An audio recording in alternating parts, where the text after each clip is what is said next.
राष्ट्रीय पाठ्यचर्या रूपरेखा 2023 में क्षमताओं की संकल्पना प्रस्तुत की गई है। पाठ्यक्रम की रचना करते समय, पाठ्यपुस्तकें तैयार करते समय और छात्रों के सीखने का मूल्यांकन करते समय इन बातों पर विचार करना जरूरी है। तो फिर ये क्षमताएं कौन सी हैं? क्षमता शब्द का क्या अर्थ है? क्षमताएं वे कौशल्य और योग्यताएं हैं जिन्हें छात्रों को राष्ट्रीय पाठ्यचर्या रूपरेखा में परिभाषित प्रत्येक शिक्षण चरण में प्राप्त करना होता है।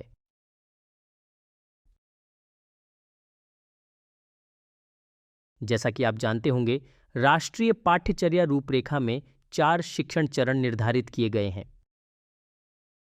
आधारभूत चरण, जो आंगनबाड़ी से लेकर कक्षा 2 तक है। आरंभिक चरण, जो कक्षा 3 से कक्षा 5 तक है।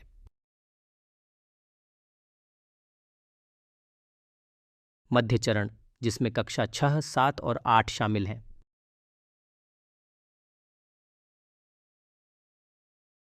अंततः माध्यमिक चरण, जो 9वीं कक्षा से 12वीं कक्षा तक है।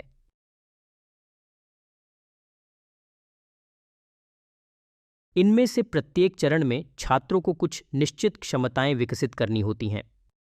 प्रत्येक चरण के लिए राष्ट्रीय पाठ्यचर्या रूपरेखा में अलग अलग क्षमताएं निर्दिष्ट की गई हैं।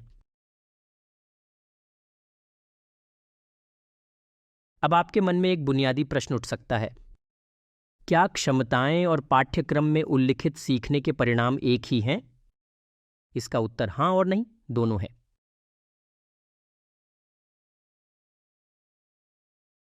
सीखने के परिणाम वे कौशल या योग्यताएं हैं जिन्हें छात्रों से किसी विशेष गतिविधि या पाठ के अंत तक प्राप्त करने की अपेक्षा की जाती है। उदाहरण के लिए, भूतकाल में वाक्य लिखना किसी पाठ के सीखने का परिणाम हो सकता है।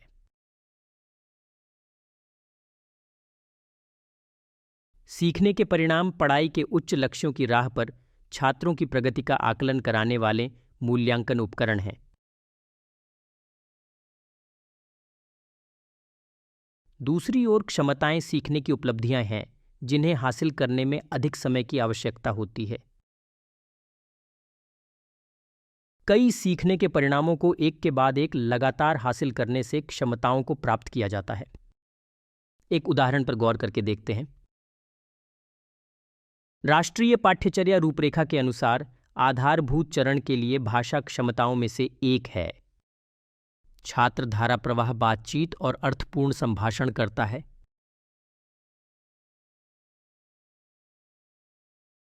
यह क्षमता कई सीखने के परिणामों के माध्यम से प्राप्त की जाएगी, जिसकी शुरुआत दर्शाए गए मुद्दों से होगी।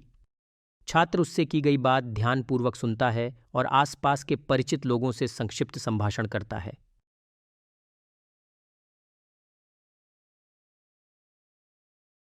दैनिक जीवन में विद्यालय के विभिन्न परिवेशों में अन्य छात्रों और शिक्षकों के साथ संभाषण का आरंभ करता है।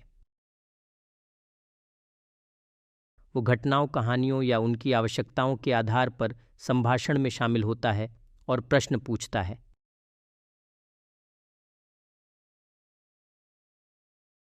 वो संभाषण में शामिल होता है, बोलने के लिए अपनी बारी का इंतजार करता है और दूसरों को बोलने देता है।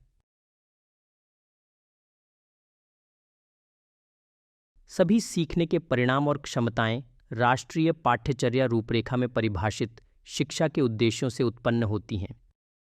इन उद्देश्यों को विभिन्न क्षेत्रों या विषयों के लिए पाठ्यचर्चा के लक्ष्य और क्षमताओं में विभाजित किया गया है।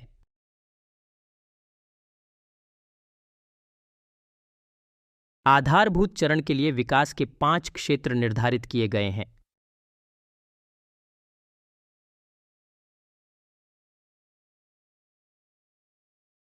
इनमें से एक क्षेत्र सामाजिक, भावनात्मक और नैतिक विकास या सीड मूल्यवर्धन के लिए विशेष रूप से उपयुक्त है। मूल्यवर्धन गतिविधियों में अन्य क्षेत्रों की क्षमताओं पर भी ध्यान दिया जाता है।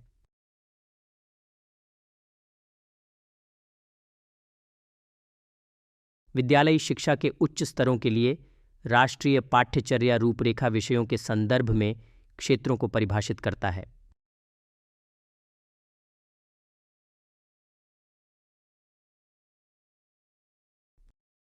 मूल्यवर्धन गतिविधियों में भाषा, सामाजिक विज्ञान, अंतर्विषयक क्षेत्रों और कल्याण के क्षेत्रों में कुछ क्षमताओं को शामिल किया गया है।